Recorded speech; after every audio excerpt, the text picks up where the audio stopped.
Alright, hey there everyone, it's Rooster here. If you're expecting kind of a build guide, let me just point out this isn't quite a build guide. This is more of a showcase of a system that I've built for a client. And I just want to go ahead and show it off to you guys, as I'm a little jealous. As a matter of fact, I'm not a little bit jealous, I'm very jealous. It's not for me, but there's quite a bit of stuff going on in here. So let's just cut to the chase and point out what's directly in front of us, which is is that my cat? Yeah, great. The case. This is a Corsair 200R, a more economic, moderately priced, kind of entry-level case by them. Certainly not their D series or anything like that, but it does pack a punch, pack quite a wallop. It's got, includes one fan over here for intake, behind this mesh over here, 120, and a 120 exhaust as well. Nothing too optimized, just really simple fans. And as you can see, we got USB 3.0 here, no USB 2, so if you want some USB 2, you're gonna have to rely on your motherboard or add, a little thing here with, card reader, USB reader, whatever the case may be, with a little adapter to make it, fit in there in the 5 1/4 inch bay. But anyway, here we have the logo. Pardon the fingerprints. Most cases are still fingerprint magnets, even though this is kind of a matte, no gloss finish. This is plastic here on the front bezel. All of this is steel. Or sure, is it steel or is it aluminum? I don't remember. But as you can see, we've got some vents here for 120s or 140s. The 120s have the little rubber grommets right here. These are for, vibration dampening, noise dampening. To overall reduce vibration. You can move them over to the 140s if you want to put 140s. And up here, do have the compatibility for a 140 or a 120 millimeter radiator. You got your 120s right here with the grommets. But then the 140s are obviously offset. Well, excuse me, the 120s are offset. The 140s are where they should be. And it's offset for a reason, so that certain radiators don't interfere with motherboard heat sinks or any other component in there that may hit it or get away. So I went ahead and added the case was originally off of Newegg, and it was going to come with a DVD burner for free as part of the deal, but my client went ahead and ordered it a little bit later than the deal said, so he missed that out. I had to purchase one the other day, just a simple Asus DVD burner, microphone, headphone out, forgot to point that out, and a reset switch here, power button there. I was thinking about doing a separate video on this case, but I didn't have a lot of time. I wanted to build this as quick as possible, so that's the nature of the beast. I didn't have time to do an unboxing of the case. I did, however, try to do as many unboxings of the other components as I could, so that will be coming up soon. Let's go ahead and take a peek at the back rear I/O before I even go inside and have you guys wonder what the fuck I put in here. And ignore the Victoria's Secret thing, okay? I bought myself some panties. Deal with it, all right? I like to cross-dress. I'm kidding. If you think that was serious, you're a moron. Anyway, so combo PS2 port for mouse and keyboard, USB 2.0, optical audio out in 2 different forms. What is that again? Oh, is that the CMOS? Oh, I forgot that was there. That's a clear CMOS button. Very nice. So you mess up one of your BIOSi, your whatever. You mess up your settings, just press that. You'll be fine. I'll go back to defaults, factory defaults. HDMI, 2 USB 2.0 again, gigabit LAN. This is killer. This is actually powered by a killer network chip in there. So, but you have to download the proper drivers for. There's an MSI board. I'll give you one clue before we go inside. 2 USB 3.0 ports, DVI, VGA, and 7.1 audio out. And here, I'm just going to I'm going to let you guys guess what this is. I'm not even going to say it yet. We got, I was scratching my eye, Jesus. Display port, HDMI, DVI. Well, one's DVI-I, this is DVI-D right here if you want to use a VGA adapter, which you shouldn't be using VGA anyway on this thing. But here's your regular DVI-I, which is digital only. And down here we have ourselves a Seasonic power supply, but I'm not even going to say what it is yet, because I'm going to make you guys wait. I'm going to make you guys salivate, because I'm honored to just have these parts at all, because I wouldn't buy them. I have no use for them.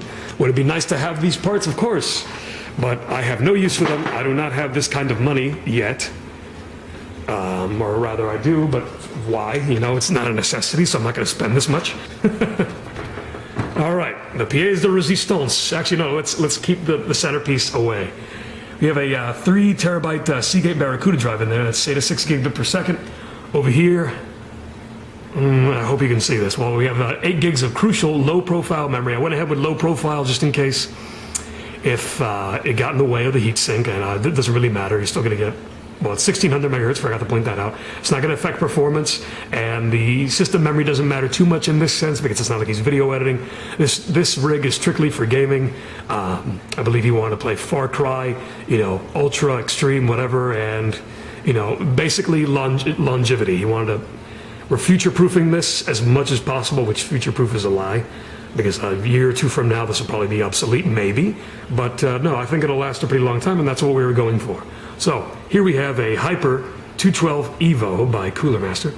I only have it on push right now, but I might put it on push-pull later on if we do some overclocking.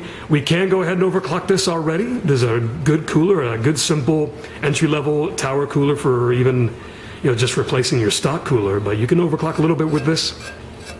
Right now, the CPU is stuck at 3.5. That's a hint right there. I'll tell you what it is. But I don't know. Maybe we can go to 4.0 on this one alone, but we'll see because I don't want to have it get too hot. What do you think that is? You already saw it at the bottom of the screen while I was like right here, and it was kind of like showing the GTX, but I didn't quite show it all. What do you think that is, huh? Oh, I gotta take these off. Shit, I don't know. Is leaving that on a bad thing? I forget. Anyway, so I guess I'll just say it. This is the GTX Titan, ladies and gentlemen. This is the Asus flavor, not the EVGA one. I was going to try to get the EVGA superclocked one, which the superclock, the factory overclock on it isn't that much anyway. So, this is the vanilla GTX Titan. 6 gigs of memory, 6,000 megahertz effective though on the memory clock, 800, I think 92 on the core clock, but with boost, it goes up to like 910 or something like that. Or maybe it's 837 then up to 890, something like that. But yeah, this comes with GPU tweak, so you can overclock the bejesus out of this thing too. But yeah, got ourselves a Titan in this bitch. So, and powering all of this is a Seasonic X650 80 plus gold power supply. I don't want anything in here blowing up, so I wanted the best of the best, and I went with the Seasonic. You nearly get the entire, wait, do you? No, it says it at the bottom. You nearly get the entire 650 watts on the 12-volt rail. You get 648, which is just 2 watts under the 650, but that's lovely. You're basically getting the whole amount. One single rail, no dual rail, triple 4-rail crap, because that's going to make things act stupid. Underneath here, finally, I'm going to point it out, 3770K i7 Ivy bridge. Now, you're wondering, maybe some of you are going to wonder, why do we go with the Titan and only go an i7 3770K? Why didn't we go 2011 and just balls to the walls, all out, Because it's not necessary. He's getting the top of the line, enthusiast / consumer grade i7, period. I mean, Haswell is out now, but not many people are testing it yet. I mean, some have already tested them. The major unboxer, professional unboxer guys, Linus, Logan, Elric over at Tech It Tomorrow. They're all on top of that already. But why didn't we go 2011? Because it's not necessary. He's not video editing. He's not using it as a workstation. This is fine. I mean, if I went i5 3570K in a Titan, that'd be a little silly because there may not be that much of a bottleneck, but to go, you might as well just go to the highest i7 if you're going to get a Titan. If you're spending $1,000 on this, then spend the extra on that so everything works together nicely. Now, would it have been better to get to 2011? Yeah, maybe. But there's no need for it. He's only going to use this for gaming, and it's going to last him a pretty long time. So there's no need for it. Now the board. I have not mentioned the board. This is the MSI Z77A GD65 Gaming. That's a series of motherboards. A little dragon right over here. I want to showcase that. I got to take this off. I forgot.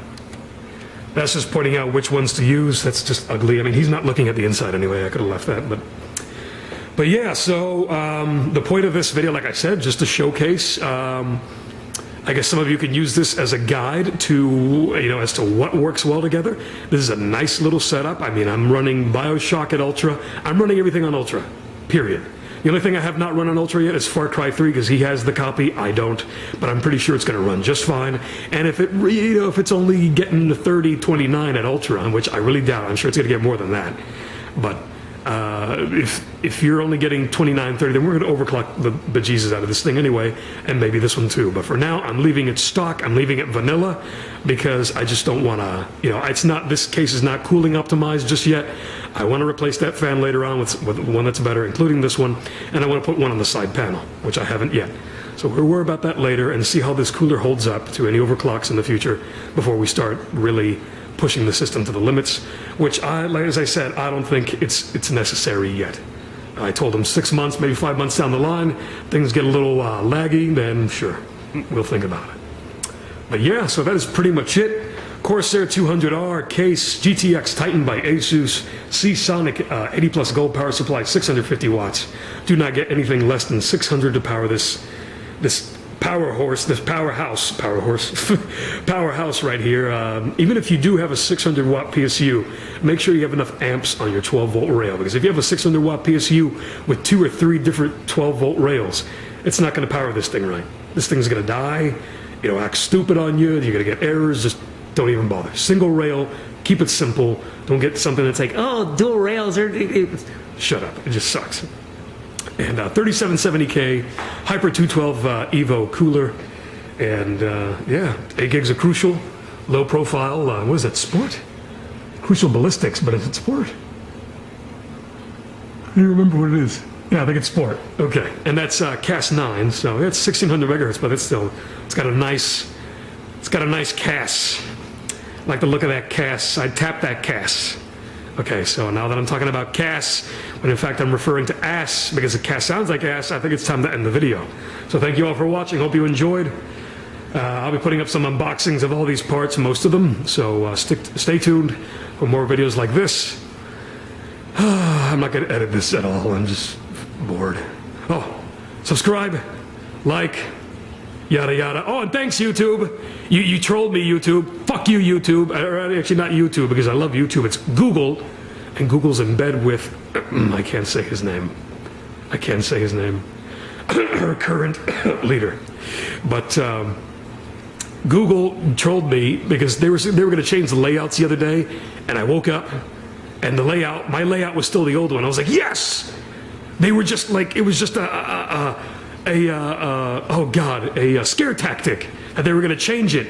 So you should change now before they change it, or else they're going to do it themselves. But then it didn't change, and I'm like, oh, okay, that's awesome. And then like 7 p.m., 8 p.m. 8 p.m. at night, then it changed. It didn't change immediately the day that they said it would. It changed at the end of the day. So I was like, shit. So thanks, YouTube. I have the stupid new layout now. Whatever. Fine. You win. Whatever, bro. At least I get a channel trailer, which I already made for myself on my other one anyway. All right. Enjoy the video, guys. Thanks a lot. You heard my rants long enough. It's so nice. And I'm turning it in tomorrow. It's not mine. I gotta take it to him tomorrow.